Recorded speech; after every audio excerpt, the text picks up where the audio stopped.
সম্মানিত মুমিন ও মুসলমান দিনী ভাই ও বোনেরা, আসসালামু আলাইকুম ওয়া রাহমাতুল্লাহি ওয়া বারাকাতুহু। আপনারা দেখতেছেন অদৃশ্য জিন ও জাদুর কোরআনিক চিকিৎসা চ্যানেল, সঙ্গে আছে আমি মোহাম্মদ জসিমউদ্দিন।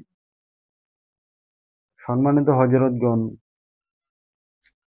আজকে আপনাদের মাঝখানে একটা খুব গুরুত্বপূর্ণ শিক্ষণীয় বিষয় নিয়ে হাজির হইলাম,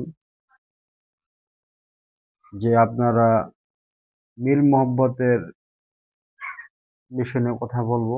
যে পাওয়ারফুল একটা আমল, যে আমলটা করলে অবশ্যই অবশ্যই যে কাউকে করার উদ্দেশ্যে যদি এই আমলটা কেউ করে, 100% পরীক্ষিত, ইনশাআল্লাহ সে আপনার প্রেমে বেকুল হয়ে পড়বে।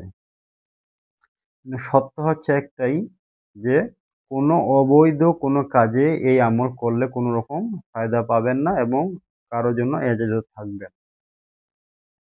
কারণ হচ্ছে হযরত, আপনি কোরআন সুন্নাহ অনুযায়ী যখন আপনি আমল করবেন, সেই আমলটা কোনো যদি অবৈধ কোনো কাজের জন্য করেন, অবশ্যই আপনি কোনো রকম ফায়দা পাবেন না।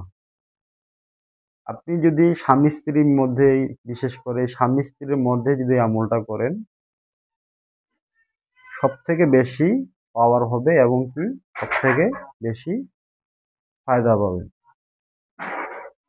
শুধু স্বামী স্ত্রীর মধ্যে না, ভাই বোন বলেন, আত্মীয় স্বজন বলেন, পাড়া প্রতিবেশী বলেন, কিন্তু কথা হচ্ছে উদ্দেশ্য, আপনার নিয়ত সহি থাকতে হবে। আপনার মনের মধ্যে যদি কোনো নেগেটিভ কোনো চিন্তা না থাকে, যেরকম বিশেষ করে যদি কোনো প্রেমিকা এই কাজগুলো করেন, আপনার কোনো সময় এই কাজে ফায়দা পাবেন। এক কথায় বলা হয়েছে হযরত, আপনারা যদি এখলাসের সহিত আপনার উদ্দেশ্য ঠিক থাকে, যে আমি তাকে মিল মোহাব্বত করিয়ে নিব, কিন্তু তাকে দিয়ে আমি মানে অসৎ কোনো কাজ করাবো না, তাহলে আপনারা কাজটা করতে পারেন। বন্ধুত্বের সম্পর্ক রাখার জন্য আমরা একে অপরকে কথা বলবো, তাহলে করতে পারেন। কিন্তু অবৈধ কোনো কাজে লিপ্ত হবেন, এরকম কোনো নিয়ত নিয়ে কাজ করলে কোনো সময় আপনারা ফায়দা পাবেন না। তো যাই হোক হযরত, যে বিষয়টা নিয়ে আপনাকে কথা বলতে আসলাম, যে ছোট্ট একটা আমল, এই আমলটা যে কেউ করতে পারেন, কোনো সমস্যা নেই। বিশেষ করে আপনাদের স্বামী স্ত্রীর মধ্যে আপনাদের গ্যারান্টি দিয়ে দিব, ইনশাআল্লাহ এটা খুব পাওয়ারফুল একটা আমল। আপনারা যে কেউ করবেন না কেন, ইনশাআল্লাহ খুব বিদ্যুতের থেকে গতি এই আমলের, মানে এক কথায় বললাম যে অনেক পাওয়ারফুল একটা আমল। ইউটিউবে হয়তো অনেকে তো অনেক ভিডিও দেখেন, আসলেই কাজ হয় না, কিংবা অনেকে আমল করা থাকে, কিন্তু আপনার একটা কারণেই আপনার কাজটা হয় না। কি কারণে? আপনি যেতে আমল করেন না কেন, ঠিক আছে, যদি আপনার নিয়ত যে সহি না থাকে, আল্লাহকে, যে আপনি যে আমলটা করতেছেন, এই আমলটা করাতে আপনি আল্লাহ তাআলাকে যদি খুশি না করতে পারেন, তাহলে এই আমলে আপনার কোনো রকম ফায়দা আসবে না। প্রত্যেকটা আমলের ক্ষেত্রে শুরুতে অবশ্যই ইস্তেগফার পড়ে নিবেন, দরুদ শরীফ পড়ে নিবেন। পরে নেওয়ার পরে যে কোনো আমল করবেন, এই আমলের মধ্যে আপনি আমলের যে ফজিলতটা সম্পর্কে বলা হয়, এই জিনিসটা আপনারা পাবেন। শুধু আমল বলা হলো, এই আমলটা যদি আপনারা করেন, কোনো সময় এই আমলের পরিপূর্ণ ফায়দা আপনারা পাবেন না।